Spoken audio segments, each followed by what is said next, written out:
Alright, ladies and gentlemen, so today we're going to be going over should you summon for the mid-month Byakuya and Nodt.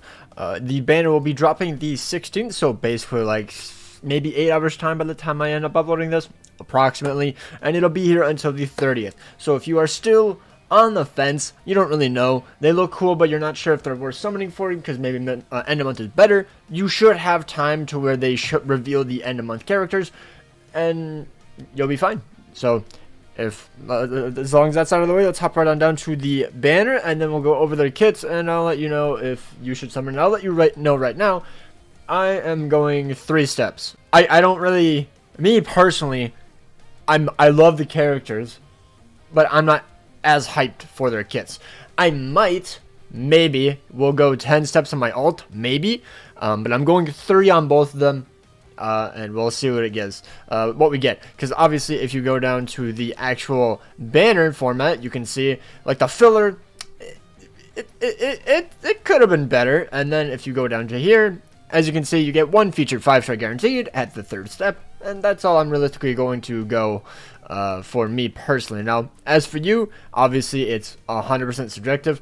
If you like the characters and they're not absolutely top tier meta, which is what do I think, I still think they're top 5. Maybe not Byakuya, not sure. The technique slot is pretty stacked, but mine isn't. So I believe Azna is easily top 3. But I'll have to see if I can even get him or I'll watch someone's gameplay. But they're all good. They are good, and if you love the character, you'll get use out of them by using them in the point event. Byakuya is in Guild Quest. He's gonna be really good in there. So without further ado, let's hop into the. Let me just say this right now. I think Misaki is good. Ishin is okay. Now I can't remember if she's a booster or not, but she's okay. Candace, a bit outdated. Bambi is okay. Askin is a decent PvP character if he's max transcended, and then Senjumaru is okay. Like, they're all pretty outdated, unfortunately, because 1000 Year Blood War, when this was coming out, was like 2020 if I'm not mistaken. So it's been 3 years. They've had a bit of fall off, and Misaki's really only good because she's a GQ character. I believe she's no affiliation is arranged. I can't remember, but either way, let's go to their kits. All right, and now we are onto the Tech Byakuya. He looks really cool, by the way. Their visuals are outstanding. Absolutely love that. But let's go over the kit. So he's a Soul Reaper Captain affiliation. He has the no affiliation killer, and then he's also going to be a 30% damage inflicted at full stamina link. So, you know, if you only pull him once and maybe you aren't the biggest fan of the character, you can use him as a really good link for one of your technique characters. So I guess there's that. He has weakening in all of his abilities except for his SA2, which is a heal, boosted, like it's just a really good boost. I don't think it's a heal, I actually can't remember, but it's a boost that has the boost ability and it has enhancer, so it is literally the best boost in the entire game if I'm not mistaken. Yeah, so let's go. Also, he's melee, so he's melee, no affiliation. He has full stamina only, increased strong attack damage plus 40%. He has the booster skill, obviously, plus 30%. Oh, only plus 30? I know there's a booster plus 40, 3%. I thought he'd have the best one. Maybe I'm wrong. Damage to weakened enemies plus 40%. Debilitator plus 5 seconds. Devastation plus 40. Enhancer plus 10 seconds. He has Frenzy plus 2. Start Barrier plus 10. And he has Strong Attack Recharge minus 12%. Now, as for a mid-month character, he's really good. One thing I have seen people complain about is the fact that he did not get Havoc, which, if you don't know, is pretty unfortunate. A lot of people don't like a character without Havoc because it just feels awkward to use. If you don't know what it does, it increases the range of their strong attacks. So like the 3000 length beam will go a bit farther. The full screen will go a bit past full screen, etc., etc. That's just how I view it. It's just a really nice ability to have. And then his innate skills is Fire Duration minus 100%. He has Marauder and then Sprinter plus 1. So pretty decent innate abilities. Nothing crazy. Only fire protection, no full status immunity, unfortunately. But again, it's mid-month. It is what it is. Alright, and now we have Nodt, who is shaping to be one of the better mine characters in the entire game, which is kind of funny considering he still is a mid-month character. But I'm not going to lie, I think the main thing I hate about him is his SA2. That SA2, I don't know if it's the same one as Gein's, but I don't like that SA2 just because it's a barrier. Just not the biggest fan of it, you know? It doesn't really do anything. It doesn't apply debuffs, so that's just my biggest gripe with it. If it was just a regular like a SA2 lunge or something, I think I would have liked it way more. But either way, let's move on.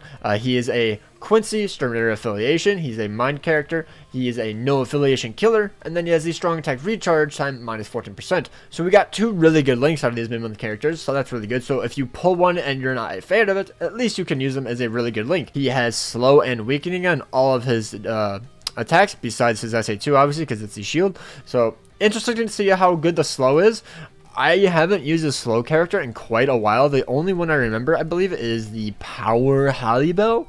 I think that was the most recent one that I've used, so we'll have to see. He has damage to slowed enemies plus 40%, damage to weakened enemies plus 40%. He also has Debilitator plus 5 seconds. He has Devastation plus 40%. He has Frenzy plus 2, so you get more hits on each of your strong attacks. He has Havoc plus 20%, so that's really nice. Multi-Barrier plus 2, not the biggest fan of it. I like barriers in Guild Quest, and outside of that, besides like Arena, I guess, but that's whatever. Outside of Guild Quest, I don't really care for barriers, unless you're like a full-on support. For a DPS character, not really, but a support, like the Orihime. Both the Orihime is actually the blue one and the Technique Potion Farmer. That's really good, because it can carry you. You can just auto, IZ, and potentially even IT, so it's really nice. But as a DPS, he has a Sharpshooter, and then Status Ailment Spiritual Pressure Boost, plus 80%. So another big thing, I'm kind of disappointed. Granted, he does have Frenzy plus 2, but he doesn't have an increased status ailment chance against other attributes. So the Sharpshooter, the multi-barrier probably could have went, and then they just give him that. Or potentially even just remove the Devastation, maybe give him more Berserker, or give him an increased chance to proc his status ailment chance. One of the two probably would have made him way better, and that's just my little nitpick.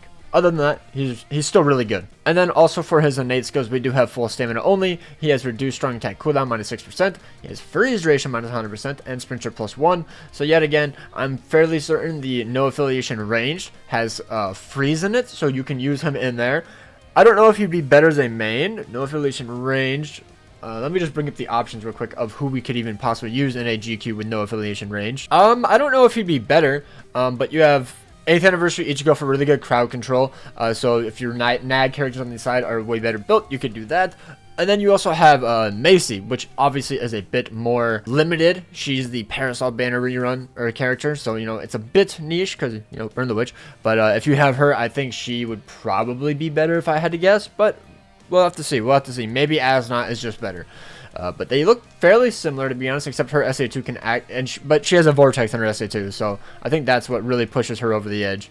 Alright, and that wraps up for Asnot. So as I said, a really good mind character, probably top 3. I don't know if he's better than White. I honestly doubt it, but if you do pull him, and he's one of your favorite characters, it's a really good pull, because he's still really, really good. I just wish he got Endemon treatment. That's just my whole gripe. I don't like the shield. I don't like it on Geen, so I have a feeling I'm not going to like it on Asnot, so that's just why I'm not going that deep. So if you, I'm just going to say right now, like if you want, go for it. But you can easily skip these characters, and you should be fine. But if you love the character, obviously go for it. No hate, no hate. You can definitely skip these characters and save for end of year. End of year is going to have the better banner. Obviously, I really hope that it has a mind and a technique character, because I want a broken technique potion farmer, and I would love an absolutely even more broken mind character on the same level as White, but for like, you know, different strong attacks. Maybe one has a Vortex or something. Maybe he just has better strong attacks than White, and then maybe he's just a different killer or affiliation, etc., etc. You know, that's just what I'm hoping for.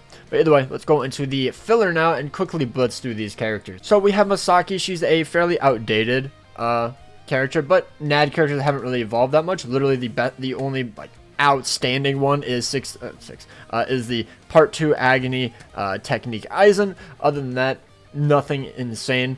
So she is a human Quincy affiliation. She has no affiliation killer. Her soul trait is a normal attack damage plus 20%, and then she has her SA2 booster, which she does have the enhance ability. So maybe when she resurrects, she ends up getting, imagine if she gets the she can't proc a status summon. So imagine if she gets the plus 100% damage to non-afflicted enemies with the status summon. That'd be insane. And then the boost ability could be kind of crazy.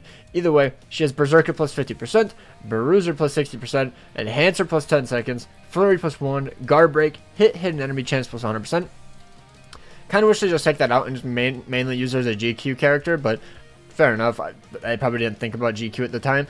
Poise, and then Sprinter +1. And then she has one innate ability, which is freeze duration minus 100%. So that's probably why she's meant for the ranged no affiliation week. Now going on to Ishin, he is a speed Soul Reaper Captain affiliation with Hollow Killer. He has a strong attack recharge minus 12%. He has burn on all of his abilities, so that's pretty nice. He has a team party speed attribute Captain strong attack damage plus 20%.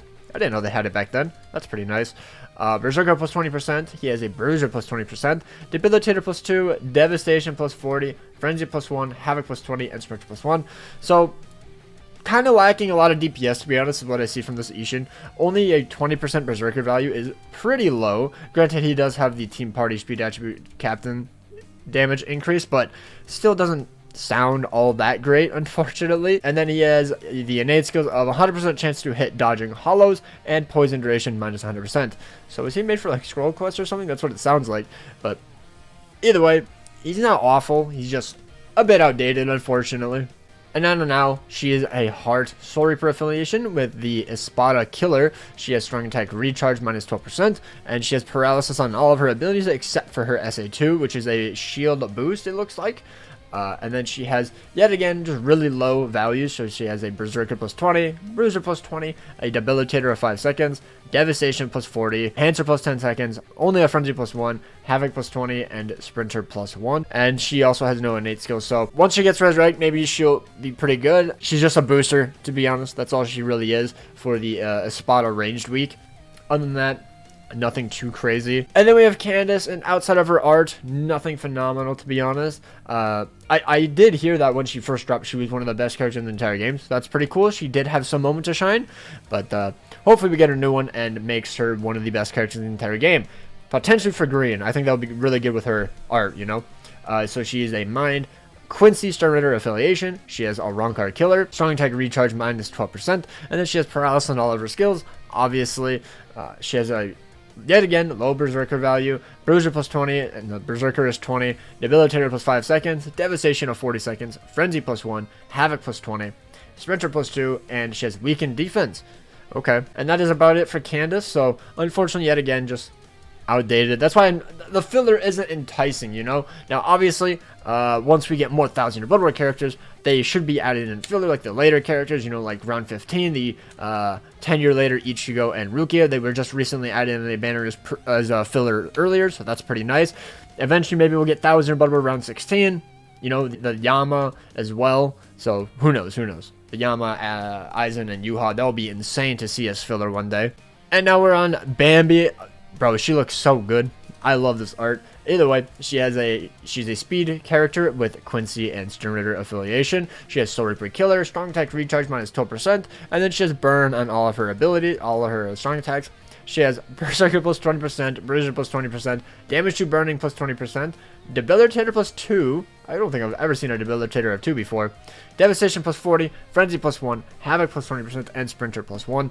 I'm just going to assume she has no innate skills, and I was right. So, yeah, that's all it is. She's an okay unit, so if you like her and you pull for her, fair enough. She is one of the best looking characters in Bleach in my opinion, so I understand. And now we're to Askin, who is still a pretty decent character. Nag characters, yet again, haven't evolved that much, so if you do end up maxing sending him, he's pretty decent in PvP. I have seen Eren Nero use him in Guild Quest, so you could potentially use him in the Squad 0 melee week. He is a Technique Quincy Sternritter affiliation. He has Squad 0 Killer. He has damage taken minus 16%, and then he has the SA2 debuff, and then all the other kills he has, or all the other skills, has poison on it, and then he has the death effect on his soul bomb. So he has Berserker plus 40, Bruiser plus 30%, Flurry plus 1, Paralysis duration minus 100%, Poison duration minus 100%, Sprinter plus 1, and Start Barrier plus 10. So he's okay. Nothing crazy, obviously, but yeah, that's Askin. He looks really cool, though. I love this art. It looks so good. And on to the final character of the filler, we have Senjumaru, who is a Heart Soul Reaper Squad 0 affiliation with a Rankar Killer. She has strong attack recharge, minus 12%. She has last ride on all of her abilities except for her SA2, which looks like it's a shield. Berserker plus 20%. Her Bruiser is plus 20%. Damage to last ride to enemies plus 40%. Debilitator plus 2 seconds. Frenzy plus 1. Havoc plus 20%. Increased status ailment chance against Mind Attribute Rankars plus 10%. And then Sprinter plus 1. Now, this is what I hate about updated characters. It's Mind and then a certain affiliation. Like, yes, you're mainly only going to be going against the Rankars. That's where you're mainly going to want to be using characters like this. But it just shows the age on them because it's just so niche. So it's just not my favorite ability. Hopefully when she resurrects, they can actually make her usable, and that would be quite awesome. Alright, and that is going to do it for the Should You Summon on Aslan and Byakuya. Honestly, I completely understand if you go to Pity. It's one of the coolest banners of the year, in my opinion, in terms of like the characters. I understand if you skip it entirely, and I understand if you just want to dip your toes in, like I am, and I'm just going to be going 3 steps. But yeah, that is going to do it for this video. In my opinion, you don't have to summon. You don't have to. This is obviously all up to you. I can't really say no, don't summon, because they're still good characters, and the game isn't getting harder outside of Guild Quest, to be honest. Maybe that'll change in the future. So if you see a character you like, they get decent treatment. Like, I wouldn't say this is decent. I say this is actually pretty good treatment, especially considering it's a mid-month. So if you like the characters, go for it. If you don't, you can easily skip them. So without further ado, hope you guys have an amazing day. Take care, and peace out.